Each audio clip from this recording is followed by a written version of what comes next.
જય શ્રી કૃષ્ણ. સ્વાગત છે તમારું વાણી વેળામાં. સૌરાષ્ટ્રની રસધારમાંથી આપણી આગળની કથા છે ભોળો કાત્યાળ. ભોળો કાત્યાળ સનાળી ગામનો કાઠી હતો. ઈશ્વરે એને ગડપણમાં દુઃખના દિવસો દેખાડ્યા છે. ખાવા અન્ન રહ્યું નથી. એક તલવારને બગલમાં દાબીને ભોળો કાત્યાળ ડુલિયામાં ચાલી નીકળ્યા. ચાલતા ચાલતા ગીરની અંદર ડુંગરે મઢેલા સાચાઈ નામના ગામે આવી પહોંચ્યા છે. સાચાઈમાં આપો મણસિયા વાળો રાજ કરતા હતા. ડેલી ઉપર દરબાર બેઠેલા છે. એકબીજાએ રામ રામ કર્યા. દરબારે નામઠામ પૂછ્યા. ભોળા કાત્યાળે પોતાની કથા સંભળાવી દીધી. આમ ક્યાં સુધી આપા? દરબારે સવાલ પૂછ્યો. શેર બાજરી મળે ત્યાં દરબાર. કાઠીએ ઉત્તર વાળ્યો. ત્યારે અહીં રહેશો? ભલે. શું કામ કરશો? તમે કયો હતી. સારું સારું. આપણી ભેંસો ચારો ને મોજ કરો. બીજા દિવસથી ભોળો કાત્યાળ ભેંસો ચારવા લાગ્યા. પાછલી રાતે ઉઠીને પહાર ચારવા જાય. સવારે આવીને શિરામણ કરે તે વળી પાછા ઢોર. તે સીમમાંથી દી આઠમે વળે. બહુ બોલવું ચાલવું એને ગમતું નથી. માણસોમાં ઉઠવા બેસવાનો એને શોખ નથી. એક દિવસ મધરાતનો સમય છે. ઠમ ઠમ ધીમો ધીમો વરસાદ વરસી રહ્યો છે. ભોળો કાત્યાળ એક ઢોલિયામાં સૂતા છે. એ વખતે ઘોડાની અંદર કંઈક સંચાર થયો. અંધારામાં કાત્યાળ ત્યાં જઈને છાનામાના ઉભા રહ્યા. કાન માંડીને સાંભળે તો બહારથી કોઈ ખોદતું હોય તેવું લાગ્યું. પોતાની તલવાર હાથમાં ઝાલીને કાત્યાળ ચૂપચાપ ત્યાં લપાઈ રહ્યા. થોડી વારે ભીતમાં બોકારું પડ્યું. બોકારામાંથી એક આદમી અંદર આવ્યો. કાત્યાળની તલવારની એક જ ઝાટકે એ ચોર ઓય કરીને પડ્યો.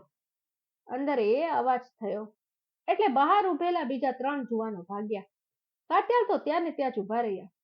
થોડી વારે 3 જણા પાછા વળીને ઉભા રહ્યા. કાત્યાળે કરા કરી. દર્દીના જેવો અવાજ કાઢીને બોકારા પાસે બેસીને બોલ્યા. અરે ભલા માણસો, ભાગી ક્યાં જાવ છો? એ તો ઘોડીએ મને પાટું માર્યું તે કળ ચડી ગઈ. એક જણ અંદર તો આવો. ચોરો સમજ્યા કે એ અવાજ તો ઘોડીની પાટુનો થયેલો એટલે બીજો આદમી અંદર દાખલ થયો. એને પણ કાત્યાળની તલવારે એક જ ઘાયે પૂરો કર્યો. પછી તો બહાર ઉભેલા 2 જણ ભાગ્યા. કાત્યાળ બહાર નીકળ્યા.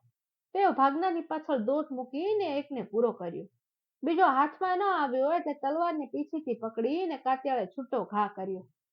એ ઘા ચોથાની કેડમાં આવ્યો અને એ પણ જમીનદોસ્ત થયો. ચારેયના મરદા ઉપાડીને કાત્યાળે તબેલામાં ઢગલો કર્યો. પેલી પીછીથી પકડેલી તલવાર છૂટતાની સાથે સાથે કાત્યાળના આંગળા પણ કાપતી ગયેલી. એ વાતનું એને પાછળથી ઓસણ આવ્યું. પીડા થવા માંડી. હાથને પાટો બાંધીને કાત્યાળ તો પાછા સૂઈ ગયા અને તાણું થયું ત્યારે પહાર ચાલવા નીકળી પડ્યા. સવાર થયું ને આપા મણસિયા વાળો તબેલામાં ઘોડાઓની ખબર કાઢવા આવ્યા. જુએ ત્યાં તો 4 ચોરના મરદા. આ પરાક્રમ કોણે કર્યું? કોણે કર્યું ભાયા? એ પૂછપરછ ચાલી. એક કાઠીએ હસીને જવાબ આપ્યો. એ તો તમારા પ્રતાપે દરબાર.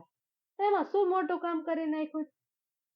દરબાર સમજી ગયા કે આ ભાઈ ખોટું ખોટું માન ખાટવા આવ્યા છે. મર્મમાં દરબાર બોલ્યા. ઓહો, એમ? આ તમારા પરાક્રમ બા? કાઠી બોલ્યા. અરે દરબાર, આવા કૂતરા મારવામાં તમે શું મોટું પરાક્રમ કરી નાખ્યું? દરબારે કહ્યું. હા વાહ, શાબાશ, ભારે કામ કર્યું હો. સવારમાં ભોળો કાત્યાળ પહેર સારીને પાછા વળ્યા. દેગડી લઈને ભેંસ દોવા બેઠા છે. પણ એક હાથમાં તો ઈજા હતી એટલે એક હાથે દોવા માંડ્યા. તરત જ ત્યાં દરબાર મણસિયાવાળાની નજર ગઈ. હાથમાં પાટો જોયો અને દરબારે પૂછ્યું. કેમ એક જ હાથે ભેંસ દોવો છો? આંગળીઓએ શું થયું કાત્યાળ? કાંઈ નહીં બાપુ, જરાક તલવારની પીછી વાગી. કાત્યાળે જવાબ વાળ્યો. કેમ કરતા વાગી? કાત્યાળે બધી વાત કરી. દરબાર દંગ થઈ ગયા. પેલા શેખીખોર કાઠીને દરબારે પૂછ્યું. કેમ ભાઈ, કોણે માર્યા આ 4 જણને?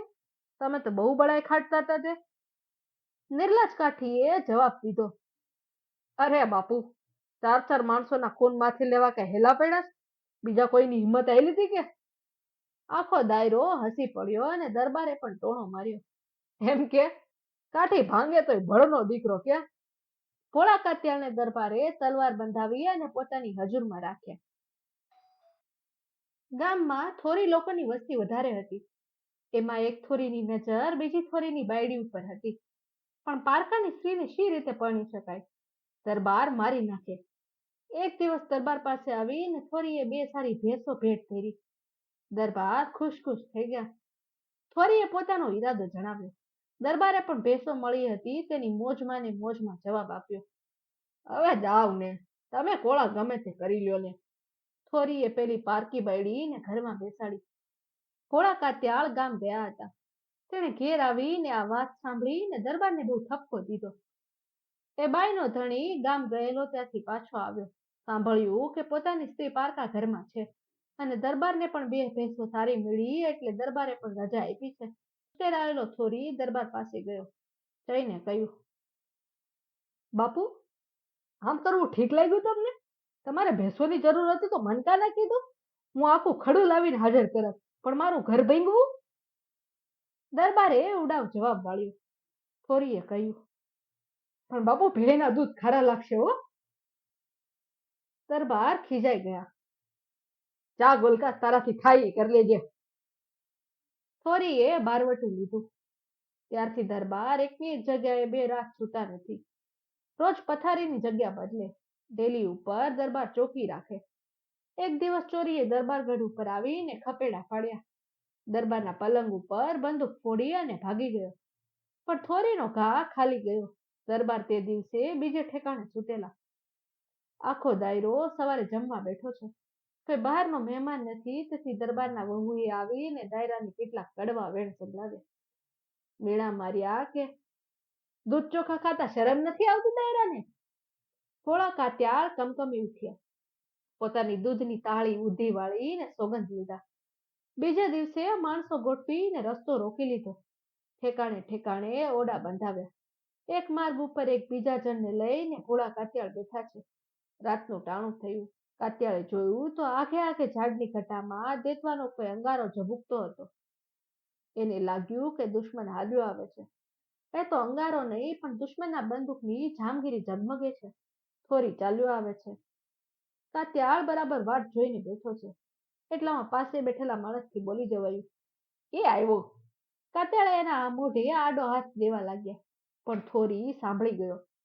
એ એકદમ ભાગ્યો. કાત્યાળ વાહે થયા. ડુંગરાના પડધરાવમાં 2 દોડ્યા જાય છે. કાત્યાળ ફેર ભાંગવા માંડ્યા.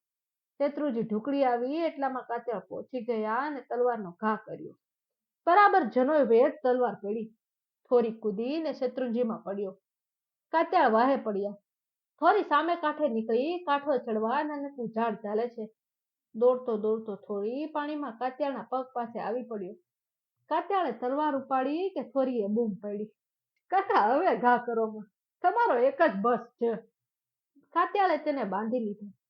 થોરીની છાતીમાંથી લોહીનો ધોધ વહેતો હતો.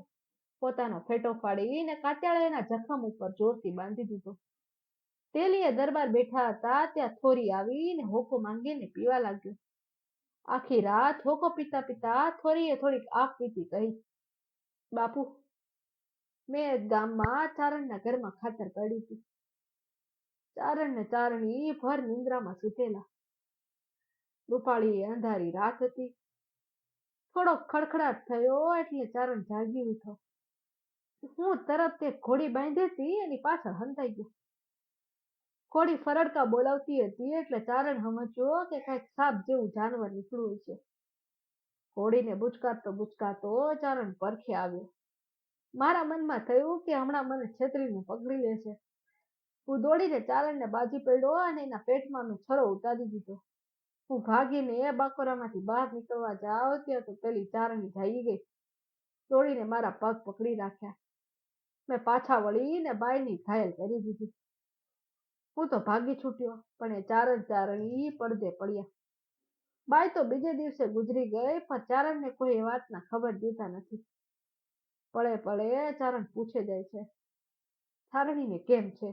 એ ક્યાં છે? એનો જવાબ મળે છે કે ઠીક છે ભાઈ, એને ઠીક છે. એક દિવસ ચારણનો ભાણેજ ખબર કાઢવા આવ્યો હતો. પાસે બીજું કોઈ ન હતું. ભાણેજે માવીનો ખરખરો કર્યો. ચારણને એ વાતની જાણ થઈ ગઈ. અરે રે, મારે ને એને આટલું બધું છૂટું પડી ગયું. એમ કરતા તો એના ઘા ઉખડી ગયા. ચારણ પણ ચારણની એની પાછળ ગયો. કાકા, મારા એ પાપ મને નડ્યા હો. હું અધર્મનું વેર લેવા ચડ્યો હતો. મારું મોત તો કૂતરા જેવું થવું જોઈતું હતું, પણ ઠીક થયું કે હું તમારા હાથે મરું છું. કાથિયાળે તેને દિલાસો દીધો. ભાઈ, તારી ઉપર પણ કઈ ઓછી નથી વીતી, પણ હવે જે થયું તે વિસરી જા ભાઈ. સવાર થતું આવતું હતું. થોરીએ દરબારને કહ્યું, બાપુ, લ્યો ત્યારે રામ રામ આપડા. એમ બોલીને ફેટાનો પાટો છોડી નાખ્યો અને તત્કાળ પ્રાણ છોડ્યો. આપા મણસ્યાવાળાએ કાત્યાળને આંબા ગાલોડ નામનું ગામડું ઇનામમાં આપ્યું. થોડે મહિને દરબાર માણસિયાવાળા ફરી પરણ્યા. હાથ ગણાનો સમય આવ્યો. ભોળા કાઠિયાળે આવીને હાથ ગણામાં થોડીક ભેંસો આપવા માંડી.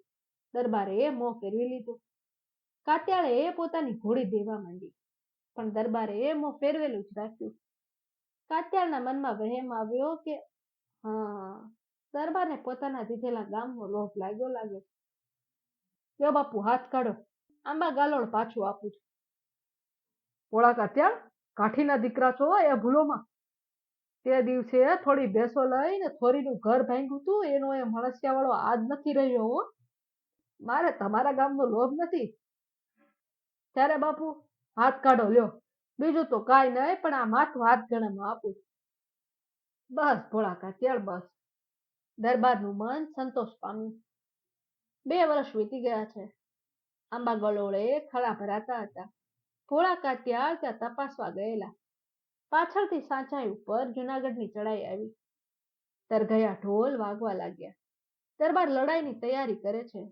દરબારને ભોળા કાત્યાળ સાંભળ્યો. ખળા ભરતા ભરતા કાત્યાળે તરઘયાનો નાદ સાંભળ્યો. એને ખબર પડી. ઘોડે સવાર થઈને સાચે આવ્યા. રાજગઢમાં જઈને દરબારને કહ્યું, બાપુ, તે દિવસે હાથગણામાં આપેલું માથું આજે સ્વીકારી લેજો. એમ કહીને પાછા ચડ્યા. જુનાગઢની ગિસ્ત સામે ધીંગાણું રમ્યું ને ગિસ્ત ભાંગી. જૂની સાચાઈનો ટીંબો ટેકરી ઉપર છે. ત્યાં એ વખતની લડાઈના નિશાનો હજુ પડેલા છે. કમેન્ટમાં જણાવજો કે તમને આ કથા કેવી લાગી. અને હા, સાથે સાથે એ પણ જણાવો કે તમે આગળ કયા પુસ્તકને સાંભળવા માંગો છો. ફરી મળીશું આવતા એપિસોડમાં. ત્યાં સુધી બધાને જય શ્રી કૃષ્ણ.